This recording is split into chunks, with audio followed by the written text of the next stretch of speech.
Welcome to महापुरुष of the world YouTube channel. महापुरुषों की आज इस कड़ी में मैं बात करने वाला हूं भारत के एक महान संत, आध्यात्मिक गुरु और विचारक।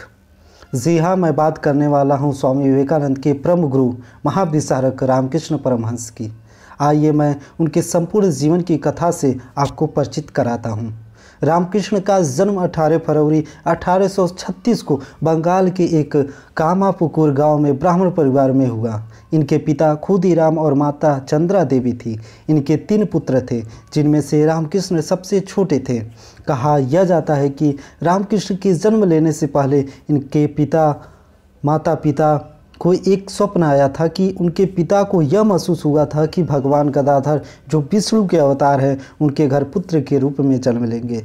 ऐसा ही अनुभव रामकृष्ण की माता को भी हुआ था कि उन्होंने शिव मंदिर से अपने गर्भ में रोशनी प्रवेश करते हुए देखा था। जब उन्हें एक पुत्र रत्न की प्राप्ति हुई, तब उन्होंने इस बालक का नाम गदाधर रखा। इसी वजह से स्वामी रामकृष्ण परमहंस का बचपन का नाम गदाधर पड़ा।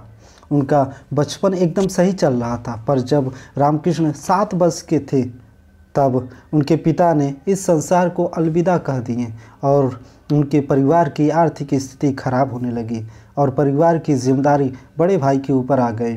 रामकृष्ण के एक बड़े भाई, जिनका नाम रामकुमार चट्टोपाध्याय था, वो कलकत्ता में एक पाठशाला के संचालक थे। तो रामकृष्ण परमहंस को कलकत्ता में लेकर आए और रामकृष्ण अपने विद्यालय की पढ़ाई शुरू कर दी।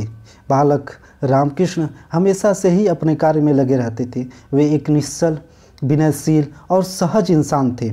उनका मन पढ़ाई लिखाई में नहीं लगता था। कुछ महीनों तक कलकत्ता में रहे, फिर उनके भाई ने देखा कि रामकृष्ण का मन पढ़ाई लिखाई में नहीं लग रहा है, तो रामकृष्ण के बड़े भाई रामकुमार चट्टोपाध्याय को दक्षिणेश्वर काली मंदिर, जो मंदिर रानी रासमणी द्वारा बनवाया गया था, उनको वहां पर मुख्य पुजारी के रूप में नियुक्त किए गए। रामकृष्ण और उनके भांजे हृदय रामकुमार की सहायता करते थे।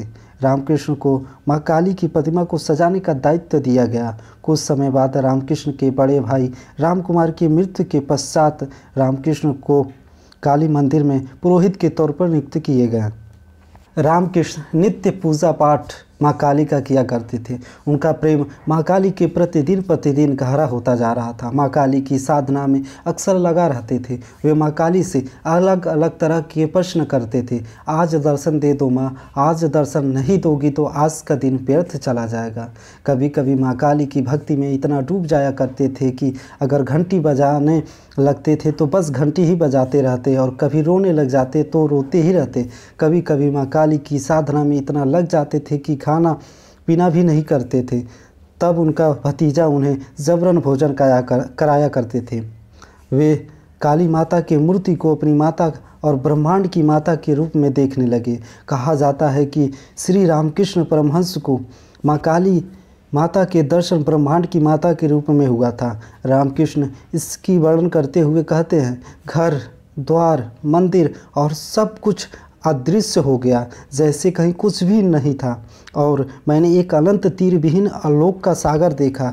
यह चेतना का सागर था। जिस दिशा में भी मैंने दूर दूर तक जहाँ भी देखा, बस उज्ज्वल लहरें दिखाई दे रही थी, जो एक के बाद एक मेरी तरफ आ रही थी। माँ काली की साधना में इतना लीन हो जाते थे कि लोग उनको पागल की भांति समझते थे। लोग यह समझते थे कि इनका मानसिक संतुलन खराब हो गया है। तब रामकृष्ण की माता और उनके बड़े भाई रामेश्वर रामकृष्ण का विवाह कराने का निर्णय लिए। उनका यह मानना था कि शादी होने पर गदाधर का मानसिक संतुलन ठीक हो जाएगा। शादी के बाद आए जिम्मेदारी के कारण उनका ध्यान आध्यात्मिक साधना से हट जाएगा। रामकृष्ण का विवाह शारदामणि मुखोपाध्याय से हुआ। जब उनका विवाह हुआ था, तब रामकृष्ण 23 वर्ष के थे और शारदामणि मात्र 5 वर्ष की थी। सालों बाद जब शारदामणि 18 वर्ष की हो गई, तब वो अपने पति के पास रहने आई। वह देखती रहती थी कि पति हमेशा अध्यात्म में लीन रहते थे। रामकृष्ण संत तोतापुरी को अपना गुरु मानते थे, परंतु तोतापुरी उन्हें अपना मित्र मानते थे। रामकृष्ण ने अद्वैत वेदांत की शिक्षा और तत्व की सीधी संत तोतापुरी से प्राप्त की थी। फिर उन्होंने संन्यास ग्रहण करने का निर्णय ले लिए और गदाधर से रामकृष्ण परमहंस बन गए। जैसे जैसे समय व्यतीत होता गया, उनके कठोर आध्यात्मिक अभ्यासों और सिद्धियों से उन्हें आत्मज्ञान की अनुभूति होने लगी थी। उनके ज्ञान से लोग काफ़ी प्रभावित होने लगे। उन्हें हमेशा एक स्थिति का अनुभव होता था कि वे एक दिन ऐसे व्यक्ति से मिलेंगे जो समाज को नई दिशा देगा।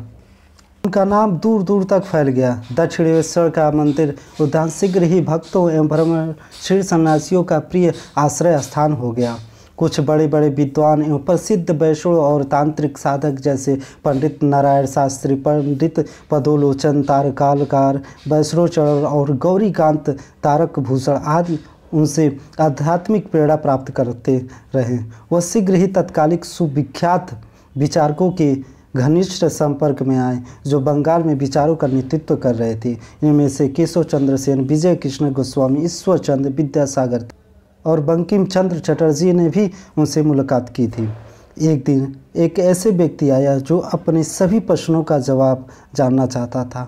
उस व्यक्ति ने रामकृष्ण से पूछा कि आपने मेरे सभी प्रश्नों का जवाब तो दे दिया, यह एक आखिरी प्रश्न मेरे अंदर संशय में है, क्या आपने भगवान को देखा है? तब रामकृष्ण ने जवाब दिया, हाँ मैंने भगवान को देखा हूँ, मैं तुम्हें भी दिखला सकता हूँ। वह व्यक्ति और कोई नहीं था, स्वामी विवेकानंद थे। जब सभा समाप्त हुई तब रामकृष्ण ने स्वामी विवेकानंद का हाथ पकड़कर कमरे में ले गए और कहे, मैं जिस व्यक्ति को इतने दिन से ढूंढ रहा हूँ वह तुम हो नरेंद्र, सरल उदारता भाव से कहे। और तब स्वामी विवेकानंद ने रामकृष्ण को अपना गुरु मानने लगे और रामकृष्ण के सबसे प्रिय शिष्य बन गए। सन 1885 ईस्वी में रामकृष्ण बीमार पड़ गए और वे बिस्तर पर ही लेटा रहते थे। उस समय स्वामी विवेकानंद पूरी निष्ठा भाव से रामकृष्ण की सेवा किया करते।